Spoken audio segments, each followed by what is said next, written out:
Imagine this: three different generations, three different lifetimes, three different sets of financial advice, and yet every one of them ended up stuck in the same trap.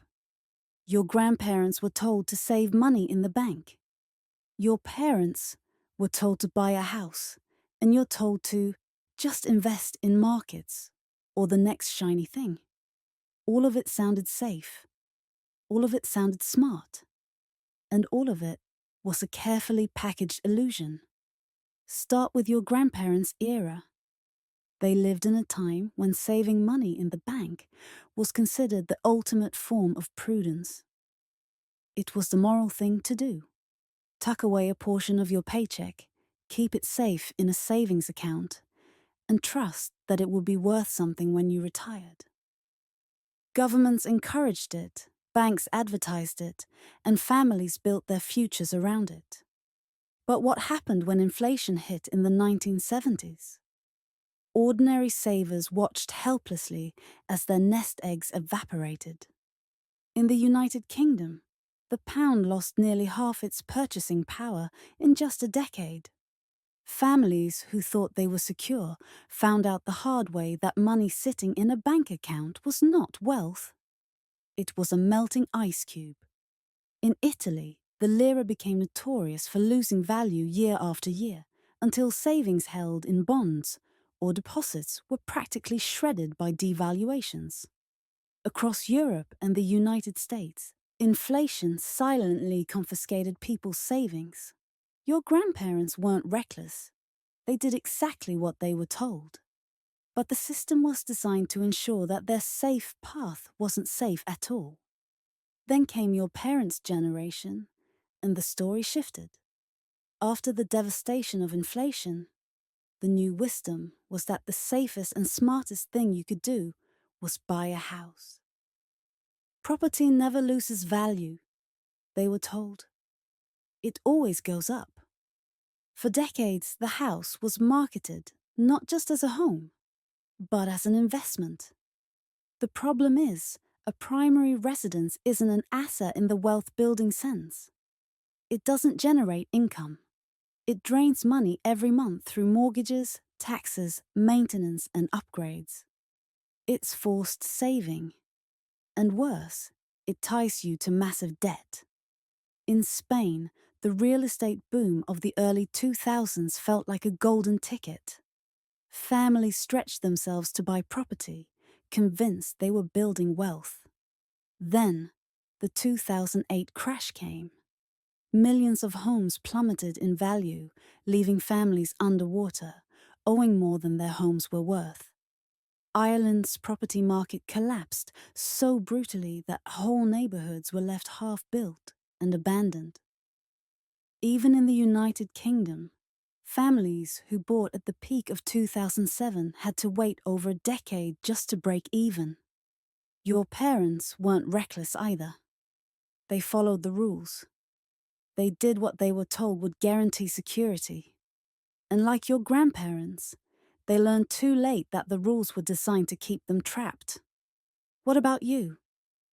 The advice changed again. You're not told to save in banks. You're not told to just buy a home and sit tight. Instead, the message is, don't save, invest, get into the market. The market always goes up. But does it? Now it's your generation's turn. You've been told that saving is pointless because interest rates are low, inflation eats away at cash, and banks can't be trusted. The new gospel is investing in stocks, in funds, in crypto, in whatever seems to be the next big thing. Social media shouts, don't let your money sit idle, put it to work. And so people pile in. Some throw their savings at meme stocks, chasing quick profits. Others gamble on crypto, convinced that digital coins are the future of money. A few dive into NFTs, persuaded that digital art could be a once-in-a-lifetime investment. And while a handful of early movers made fortunes, the majority didn't. The majority did what their grandparents and parents did. They walked into a game where the house already knew how to win. The numbers prove it. During the crypto crash of 2022, more than $2 trillion in paper wealth was wiped out in months.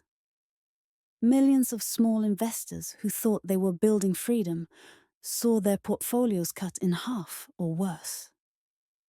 In Europe, supposedly safe pension funds, the kind people were told to trust for their retirement, nearly collapsed in 2022 because they were loaded with risky derivatives hidden behind the label of low-risk bonds. In the Netherlands, one of the most disciplined pension systems in the world, retirees saw benefits quietly reduced because returns couldn't match promises. Across the globe, young investors repeated the same pattern as older generations. They followed the rules of the day, and the system shifted under their feet. And this is where the sting really lies. Because the system doesn't change in its essence. It only changes in its packaging. Your grandparents were told to save. Your parents to buy a house. You to invest. 3 different strategies. 1 identical outcome. Wealth flows up the pyramid. Losses fall on ordinary families. Every generation thinks it's playing a new game. But it isn't. It's the same script replayed with new actors. Look at the underlying mechanics. Inflation is the first trap. It silently siphons value from wages and savings, making sure the majority never get ahead. Bubbles are the second trap. Housing, tech stocks, crypto, they inflate fast, suck people in, and collapse just as quickly, transferring wealth from the many to the few. Debt is the third. Whether it's mortgages, student loans, or credit cards, it locks people into obligations that can't be easily escaped. Together, these 3 forces guarantee that wealth is extracted from the bottom to the top, over and over again. History rhymes here with brutal clarity. In ancient Rome, emperors debased the silver denarius until it was barely worth the metal it was stamped on. Ordinary citizens kept trading as if it was money, while elites protected their wealth in land and resources. In Weimar Germany in the 1920s, savings accounts were obliterated by hyperinflation, while those who owned tangible assets, factories, farms, or gold, emerged intact. In Greece, after the financial crisis of 2008, pensioners found their promised retirement benefits gutted, while the foreign creditors demanded repayment first. The playbook never changes. Erode, inflate, crash, extract.